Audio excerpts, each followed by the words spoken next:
So it seems that we have got some sort of a secret package from a specific Bandicoot. Let's talk about it. Whoa!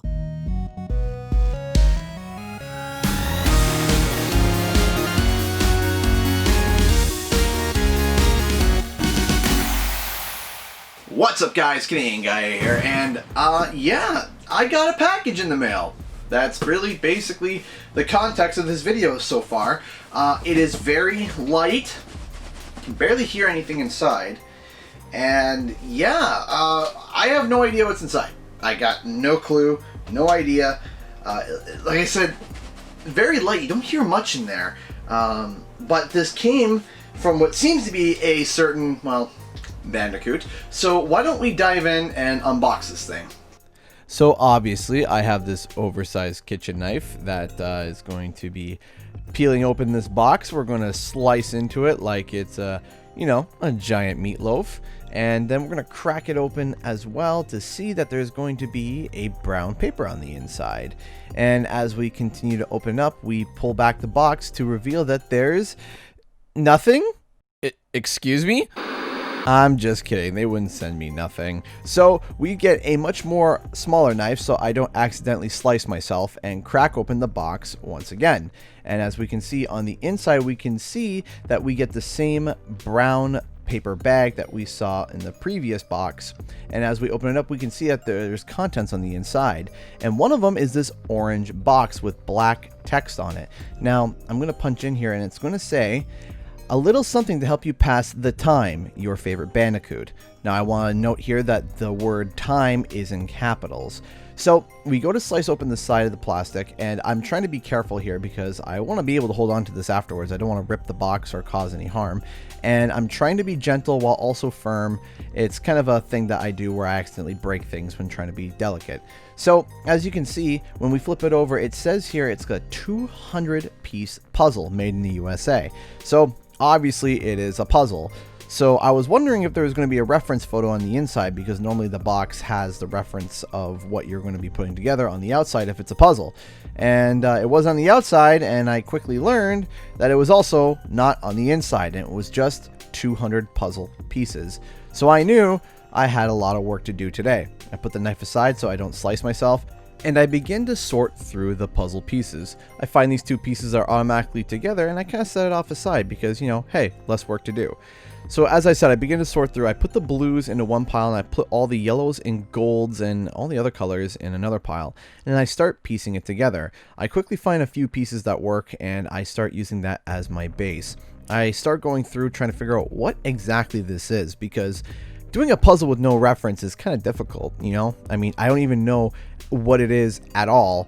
So at first, as I started to put these little pieces together, I thought it was a spaceship with like a coil in the center, and I wasn't sure if I had it right side up or upside down. And later I found out it was upside down. That's probably why I had such a hard time looking at it. And I'm trying to figure out in my head what to do, how to put it together, and eventually my camera did die, and I had to recharge it. While I was recharging, I continued to put the pieces together, and as you can see, that's where one time it happened. And we can see it's a new mask, it seems, an entirely new mask that looks like from the Crash Bandicoot franchise. Now, some of you who have a sharp eye, you might have noticed that we've seen this mask before, but we'll get to that later in the video.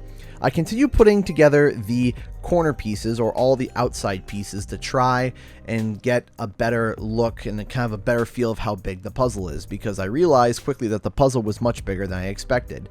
And in between all this, my wife was coming in and giving me a hand too, while the kids were not screaming, and we continued to put this puzzle together. Now, I was interested to see if there was anything else other than this mask on the other sides of the puzzle that we're missing. As you can see, there's like two giant holes on the sides of the puzzle, and I wanted to see if it was at all possible that we missed some.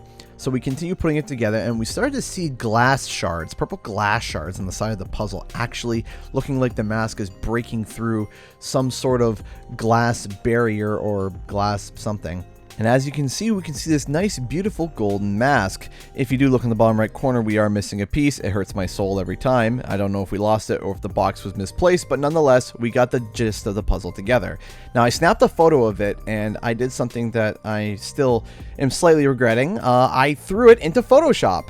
and I started putting all the black seams together using the clone stamp tool and the healing brush tool to get a better idea of what this mask looks like. And let me tell you something, my eyes were bleeding after doing this. This took about 2.5 hours to 3 hours of work of constantly looking at puzzle pieces. But I then remove all the black lines from the mask, and then I do an outline, remove all the other stuff, and here she is. What seems to be a brand new mask. But like I said, some of you may have seen this mask before. This mask was what the fans have lovingly nicknamed Luna Luna.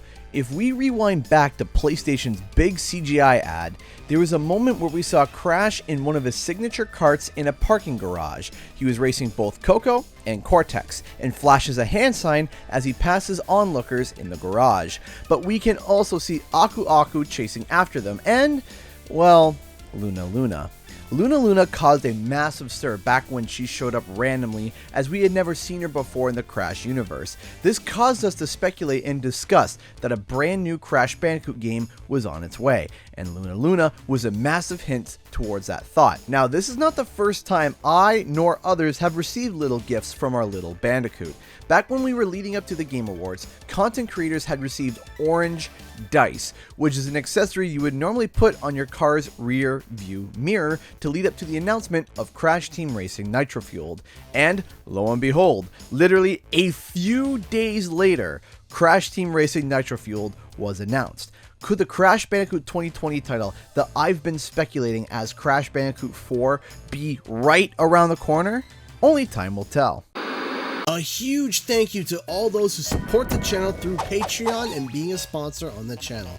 If you'd like to help it out, check out the links in the description below, where you can buy some CGE merch or become a Patreon. Also, don't forget to like and subscribe for more gaming and nostalgic content. Thank you so much, everyone, and I'll see you guys in the next video.